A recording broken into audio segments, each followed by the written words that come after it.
we have right three chicks over here, and these chicks here, right, have said some interesting comments. That is it fetishization? Is it love? And should we as black men embrace this kind of comments? Let's break it down. A lot of white men don't have confidence. White or black men? I like black men.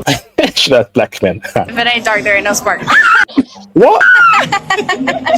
Hold on. What? Black men. I like black men. If it ain't dark, there ain't no spark. If you ain't dark, there ain't no spark. That's what she said, Theo. If you ain't dark, there ain't no spark. Wow. So why black men over white men? Honestly, I feel like it's just like the charm, the swag. I would go for a white man, but he not country. I think it's not a country. it's the way they carry themselves. A lot of white men don't have confidence. Okay. Is that true? We gotta break it down later on. A lot of white dudes don't have confidence. Black men have confidence. Is that what they're saying? Like if a white guy had confidence that he looked good, then that's fine. I don't really care about color for real. It's about how you carry yourself. I agree with that. BS. Every woman has a physical preference, and for them, it's black guys. It's not about all confidence. They prefer black men, and that's what they're saying. If it ain't dark, there ain't no spark. It's confidence, his personality, charm. And white guys just most of the time don't have that. Sometimes they have it. They're fair. They usually hang around black guys though. The white guys who have it hang around black guys. Maybe. Yeah. Maybe.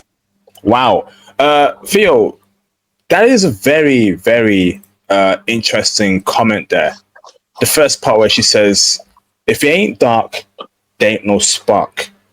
What the? Now, brother, is that offensive, Theo? Is that something that we as black men shouldn't embrace? Now, what does that mean if it ain't dark, there ain't no spark? I think these terms that somebody's have for brothers is borderline. Is it extreme fetishization? Should we as black men be okay with it or not be okay with it? What's your thoughts, Theo, about that comment? People have their preferences, and make sure that you have your preference as well, and be confident in the women that you want to pursue. That's it. If there are some people like this who think this way, okay, good. That's about all. I'm very much more down to earth, to be honest. I'm like, okay. I'm thinking about myself, I'm in Brazil or I'm in Japan, something like that. So most of the time I wouldn't even listen to a woman like this speak. So I wouldn't care. So Theo, like if you were abroad, right, and a foreign white woman from Ukraine said to you, to your face, Theo, if it ain't dark, there ain't no spark. What would be your reaction to that, Theo, in person? I think, oh, you've been around the block a bit, haven't you? Okay, keep on going. Yeah, that's it. I would just keep on moving. I usually, to be honest, most of the time when I date women abroad, I'm like the first foreigner they've ever dated. So I usually keep it there. That's the easiest way for me. So with these girls, I mean, I'd be like, thank you very much. If a Ukrainian woman said that to me, I'd be thank you very much. Maybe there's a friend I can introduce you to. I don't know. I'll introduce you to somebody else, but I really wouldn't be interested in myself, to be honest. Joe, it's funny how over the past 4 years, right, women have been more braver in professing their love for brothers, and it's through terms like this. If you ain't dark, there ain't no spark, or dark skin, light skin is the terms they use as well. These kind of terms, like, why not black? Why not say black men? Why you gotta have these specific terms to profess your love? I think that's that can be discussed further. Now, what's your thoughts about them saying that? I don't care about that. No, that's fine. That's fine. It's more of the attitude. That's all. Like my mom was white, and she had various words for my black dad. I didn't care. That's how I was made. So that's just a part of linguistics and semantics in a relationship. If they have a certain way of communicating that's fine. It's just as long as it's not, what can I say, demeaning or demoralizing to each other. Yeah, that's fine. Now, Theo, she mentioned how white men don't have any confidence. I don't think that's true. I don't think that's a fair statement. I feel like, you know, I think a lot of black men don't have confidence too, if you're keeping a buck.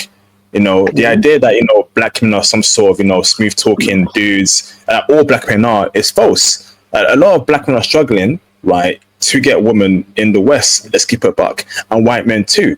So I think it's equal on both sides, Phil. Like, but they're saying that black men have more confidence than white men. Is that true, in your opinion?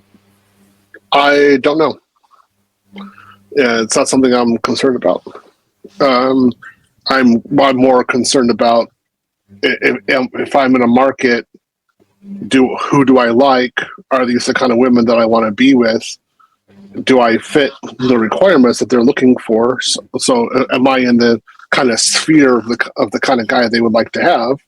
And if that's true, I'm like, okay, well then, what's my attack vector? Like, how do I approach? How do I actually accomplish the mission?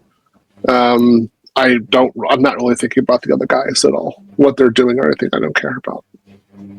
Do you know what's funny, right? Like, when you say a statement like that, yeah, as a woman, like, you're saying that white men don't have any confidence. I'm finding it hard to believe because I look at the media, they've got Batman as a representation, they got James Bond, they got Harry Potter, you know, and these kind of imagery can make them confident.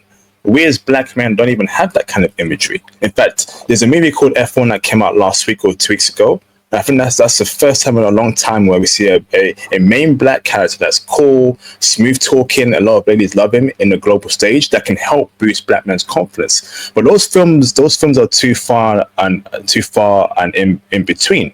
Whereas every other film in Hollywood, it's a white male character. He's saving people, and you're telling me that that's not you know, influencing white men in any shape or form. You said they don't have any confidence. I don't know about that. I think a lot of black men lack confidence, in my honest opinion, right, in the West, and I don't blame them. The media is portraying them a certain way. They don't get love from Keisha. Keisha's demeaning brothers every day. I'm just keeping a buck. So okay, interesting there. Now, one of the things I do is look at the music that they're listening to, and a lot of times abroad, 9 times out of 10, it's black music. And then if you go into their Instagram, they usually have some sort of music clip to some sort of thing that they posted, right? That music is usually black. It's amazing. You go into the whitest of areas in Europe, they're listening to black music. So I'm just like, okay, yeah, I know how this is going to go down. I understand. So I don't really think that's why I really don't care. One of the reasons why, again, when I was in Japan, you know, what were the Japanese listening to? A lot of times, it was either black music or Japanese music based upon black music, and I could tell from the beat. And I was like, oh yeah, it's definitely here. The influence is here. So yeah, I usually don't mind. I'd be more concerned if I were 5'5" or 165 centimeters, that would be an issue. You know, I'm 6 feet tall, 183 centimeters. I'm really not worried abroad. That's just that alone. I'm like, yeah, yeah. Oh, this guy, bro. Yeah, I'm towering over the other men. I'm like, yeah. Yeah, I'm pretty sure 5'5" is 168 centimeters. No, that's 165. It should be 165. What is it? So 5'6" is 167. 5'8" is 172. I know, because I have to know these for Ukrainian girls. So I have to know about their height. So when I date Ukrainian girls, it's usually between 167 and 172. So yeah, that's a decent height for me. Whereas if I'm thinking about Japanese girls, it's usually 163 to 167. So that works. So last point here, right? They mentioned how they feel like if a white guy hangs with has black friends, he's different. He's more confident and he's more attractive. And that's a common theme I hear from these non-black women. It's like, you know, a lot of non-black men can feast off portraying himself as a black person. I'm not trying to say there's a particular image of a black guy, right? But when you think about hip hop terms, right, the braids, right, the oversized jerseys, all that stuff, if a white guy is wearing that, right, he's gonna get a lot of attention. Whereas if a black man, right, is just like Clark Kent from Superman, right, or he behaves like a, you know, like a Jimmy Neutron, right, from that cartoon show back in the day, like Jimmy Neutron, right, he ain't really getting girls like that if he's a nerdy brother in the West. But a white guy, if he cosplays a black guy, is pulling chicks left and right. I've noticed that, Phil. You know, a non-black guy can masquerade as a black guy and pull chicks. That's interesting. You know, it's just and a lot of non-black women love that, bro. But they want their black guy. It's just, I just find it interesting, Phil. Maybe a discussion in the future. I have no idea because I'm not even looking at the domestic market. So the way I look at it is, if there's a white guy dating in the West, I feel sorry for him, and I'm just wondering when he's going to become a passport bro, or how I can talk him, because he's doomed to fail. He's going to get destroyed in divorce court. So I'm not looking at him as any kind of successful. I'm looking at him as writing his own narrative for his own destruction. That's it. So yeah, I'm not really. What you know, we're talking about the white guy abroad. Well, if he speaks the language, then he's probably going to be extremely valuable. So speaking the language abroad is where you get the real value. Guys dating in the West, I just feel sorry for them because there's no way they can win. They're in a doomed situation from the beginning. Thanks. Okay. Awesome. So that's our comments on this particular